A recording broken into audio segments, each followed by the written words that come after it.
न कभी जन्मे न कभी मरे, सिर्फ इस धरती पर कुछ वक्त के लिए आए। सोचिए किसी की समाधि पर उसके पत्थर पर ये लिखा हो।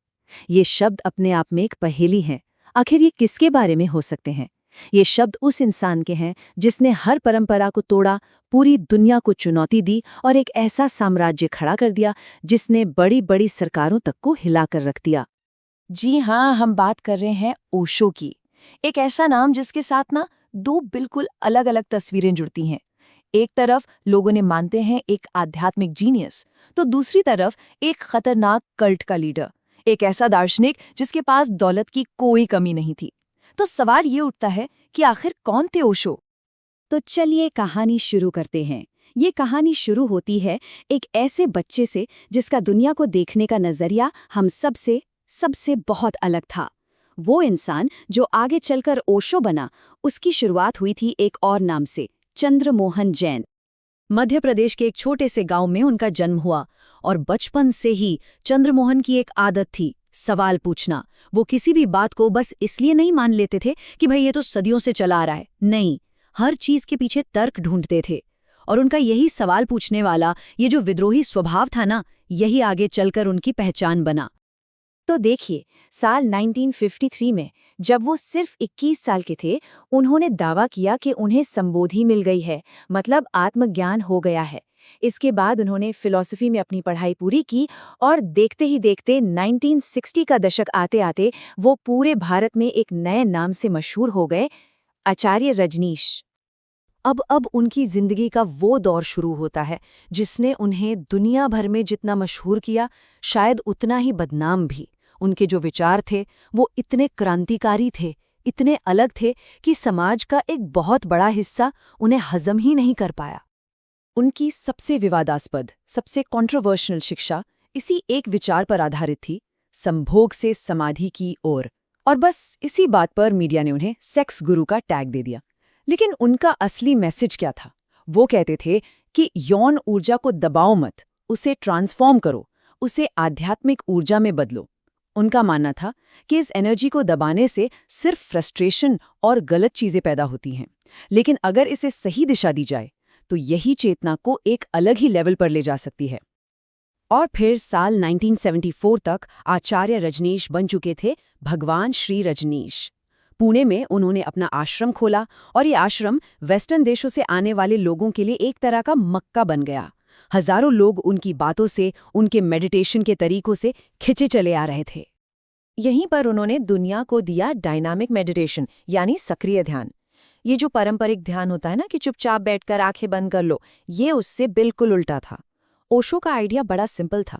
वो कहते थे कि आज का इंसान इतना स्ट्रेस में है, इतना बेचैन है कि वो सीधे शांत हो ही नहीं सकता। तो पहले क्या करो? पहले नाचो, चिल्लाओ, शरीर को पूरी तरह से थका दो, ताकि अंदर की सारी दबी हुई एनर्जी और टेंशन बाहर निकल जाए। और जब सब निकल जाएगा, उसके बाद ही असली ध्यान की अवस्था आएगी। और यहाँ से कहानी एक बहुत ही ड्रामेटिक मोड़ लेती है। भारत में विवाद तो बढ़ ही रहे थे। इसी बीच ओशो ने एक ऐसा कदम उठाया जिसके बारे में किसी ने सोचा तक नहीं था। उनका सपना था अमेरिका में एक पूरा का पूरा शहर बसाने का। तो 1981 में वो अमेरिका चले गए और वहां ओरेगॉन के एक रेगिस्तान में 64,000 एकड़ जमीन खरीदी। जरा सोच कर देखिए, एक रेगिस्तान के बीचों बीच एक हाईटेक सेल्फ सफिशिएंट शहर बनाना, ये था रजनीशपुरम। ये सिर्फ एक कम्यून नहीं था, ये एक सपना था। एक ऐसी दुनिया बनाने का सपना जहां जिंदगी का आधार सिर्फ ध्यान और प्रेम हो। अब ये नंबर देखिए, 93। ये क्या है? क्या ये कोई आध्यात्मिक नंबर है? नहीं, ये संख्या है ओशो के पर्सनल कलेक्शन में मौजूद रोल्स रॉयस कारों की। जी, 93 रोल्स रॉयस। एक आध्यात्मिक गुरु और इतनी महंगी कारों का जखीरा। यही वो कॉन्ट्रडिक्शन था, यही वो विरोधाभास था जो उनके आलोचकों को कभी समझ नहीं आया।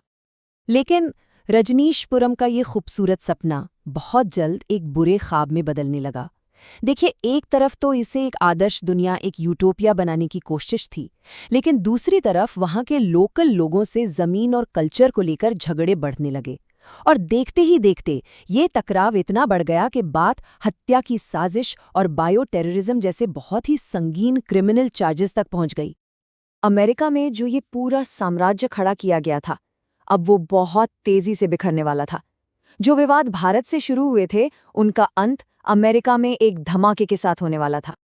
और फिर आया साल 1985। अमेरिकी सरकार ने इमिग्रेशन फ्रॉड के चार्जेस में भगवान श्री रजनीश को गिरफ्तार कर लिया। उन पर भारी जुर्माना लगाया गया और एक शर्त रखी गई कि उन्हें देश छोड़ना होगा। बस इसी के साथ रजनीशपुरम का वो सपना हमेशा हमेशा के लिए टूट गया। अमेरिका से निकाले जाने के बाद ओशो के लिए दुनिया भर के दरवाजे बंद होने लगे। वो एक तरह से अनवांटेड हो गए थे। एक के बाद एक 21 देशों ने उन्हें अपने देश में एंट्री देने से मना कर दिया। करीब 2 साल तक वो दुनिया में भटकते रहे और आखिर में 1987 में वो भारत वापस लौटे, अपने पुणे आश्रम। और इसी के साथ उनकी जिंदगी का आखिरी चैप्टर शुरू होता है। अमेरिका के अनुभव ने उन्हें कहीं न कहीं बदल दिया था। अब वो अपनी फिलॉसफी को, अपने दर्शन को उसके फाइनल और सबसे क्लियर रूप में दुनिया के सामने रखने वाले थे। पुणे लौटने के बाद सबसे पहले उन्होंने भगवान टाइटल को छोड़ दिया और एक नया नाम अपनाया, ओशो। ये शब्द ओशैनिक से लिया गया था, जिसका मतलब है सागर में मिल जाना, सागर जैसा हो जाना। ये एक तरह से गुरु वाली इमेज से हटकर एक यूनिवर्सल फिलॉसफी की तरफ बढ़ने का कदम था। यहीं पर उन्होंने अपनी पूरी जिंदगी की फिलॉसफी को एक क्रांतिकारी आइडिया में समेट दिया। ज़ोरबा द बुद्धा, ये एक नए इंसान का कॉन्सेप्ट था। एक ऐसा इंसान जो ज़ोरबा द ग्रीक की तरह दुनिया के हर सुख को, हर पैशन को जी भर कर जिए, लेकिन साथ ही गौतम बुद्ध की तरह पूरी तरह जागरूक और होश में रहे। सोचिए, उस दौर में जब आध्यात्म का मतलब ही दुनिया छोड़ देना माना जाता था, तब मटेरियल और स्पिरिचुअल वर्ल्ड का ये कॉम्बिनेशन अपने आप में एक बहुत बड़ा विद्रोह था, और यही उनकी आखिरी और सबसे बड़ी शिक्षा बनी।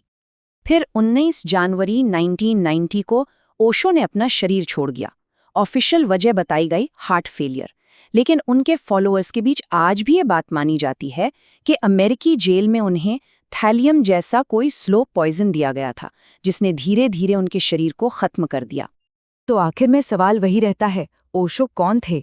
एक क्रांतिकारी रहस्यवादी जिसने लोगों को आज़ाद होना सिखाया, या फिर एक करिश्माई कल्ट लीडर जिसने अपने फॉलोअर्स का इस्तेमाल करके एक पूरा साम्राज्य खड़ा कर दिया? शायद इसका जवाब इन दोनों के बीच में कहीं छिपा है। और यही सवाल है जो ओशो की लेगेसी को आज भी इतना रेलेवेंट और इतना कंट्रोवर्शियल बनाए हुए है।